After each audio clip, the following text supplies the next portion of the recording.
Good afternoon, and maybe even morning if you're watching this video on a Saturday or other morning. This is Tracy Brown, your somatic nutrition therapist and attuned eating expert.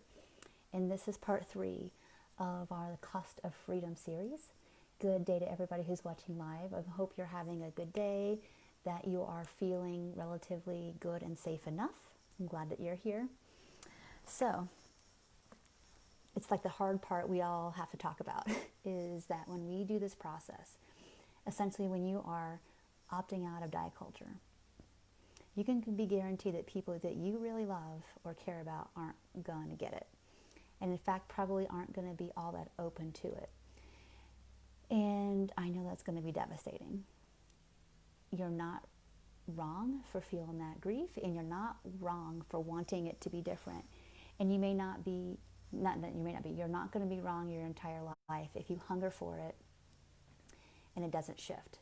So these are the conversations that I have all the time. I've been doing this 16 years, at the time of this video at least, and that's a theme that I think sometimes is one of the last tendrils of holding on to diet culture, is just hoping that I'll have that connection piece. And when we start to recognize no matter how thin you get, the people that we might really want, especially our people, what I mean by that is your childhood people, or the people in your spheres, especially your really close spheres, no matter what age you are, you're gonna want your people to be on board with you. I think that's totally normal, totally natural, nothing wrong with that. It's just really important to recognize that you're going to feel the push and the pull and the tug back, and well, if I just, if I just dieted, if I just went back on keto, if I just did whatever, then everything would be easier. But what we need to recognize at that moment, that we're not talking really about fully. I'm going to talk about fat prejudice here in a second. But we're not fully talking about just about your body. It's easier when we can make food and body talk the surface conversation to not speak the truth about what's happening in the dynamic of any given relationship. It's for the split second, it does feel easier. But in your soul, it's a slow death. And so I know it's really important to us for able to name oh gosh, I just I want this from XYZ person, but recognizing it's not bad or wrong that I'm grieving this and that I want this, but it doesn't mean that they can give it to me now or maybe anytime soon. And so that relates to any part of your journey. And this can also be medical people. It could be anybody that gosh, you feel really connected to and want and need support from, basically. And hello, everybody who's watching live. I'm really happy you're here.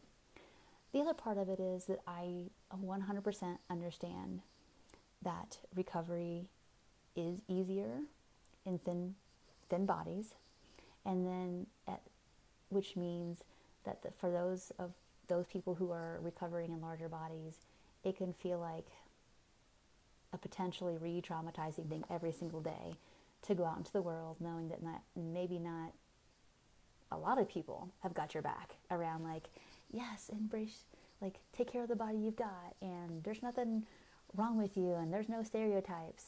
And it's really important to recognize that honestly, even if the whole world was dieting and everybody thought you were the crazy one, would you actually want to go back to the starving and the stuffing and the body hating and using that piece of metal as your way to decide that moment if your existence is worthwhile on this planet? It wouldn't get you where you want anyway. And so, as we wrap up this week, I know it's these are really hard topics that deserve so much time and care and attention and nuance. That it's really important to recognize that we are absolutely going to grieve, that who we need when they need them maybe can't 100% be on board for whatever hundreds of reasons, their own stuff, their misunderstandings, their lack of education, their fear, whatever. It's totally painful and it's real. And you will never get truly what you want trying to get smaller again anyway in that circumstance. It just won't happen. Recovering a larger body means that you're accepting that I'm walking around in toxic soup every day and it doesn't feel good, and we are working really hard. I hope that I do you all service enough in my little trenches, in my little neck of the woods, trying to educate people as best I can about fat prejudice hurts everyone.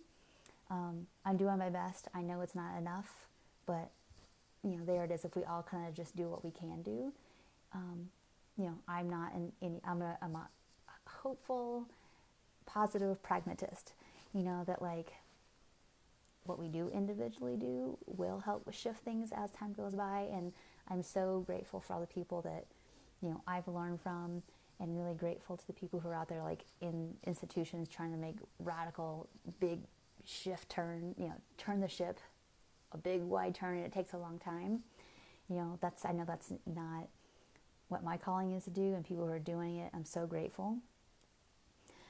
But everybody here listening today, the more you are able to catch your own internalized something's wrong with me and get clear, how long have I been having those thoughts? How old is that? And what makes me think that being smaller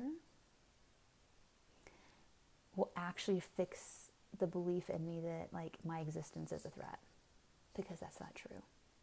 Maybe your environment just didn't have the capacity to meet you where you were at any given time, but that doesn't mean that you're too much, or that your body's too much, or that you're too much. So thank you all so much for watching live. I hope the series was thought-provoking and hopefully encouraging for you.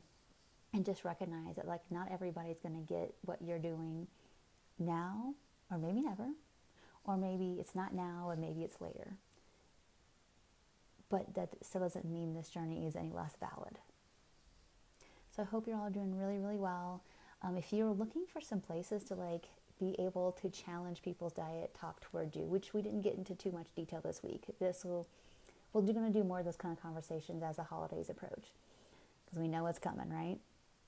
People's opinions, and they can't not keep their inside talk on the inside, basically, I call it. We're going to talk more about that as the weeks go by. But if you're looking for a really good resource for that, Reagan Chastain at danceswithfat, I think .com or .org, she's so good at that. She's got the pithy comments maybe that some of you need. For me, I really just focus on shifting the conversations to actually what matters, or what's not toxic, basically. So if you want to talk more about that, be staying tuned in for the next 2 months. We're going to be dipping in and out of those kind of conversations soon. And if there's something really specific you are looking for that just you think would take you just over that hump where you're stuck a little bit in your recovery, please let me know, message me, tag me in any of these posts, and I will be happy to do a series about it. Thank you all so much for watching. If you need help, please reach out. Either one-on-one or group counseling is always available. And I will talk to you all real soon. Have a good rest of your day, and bye for now.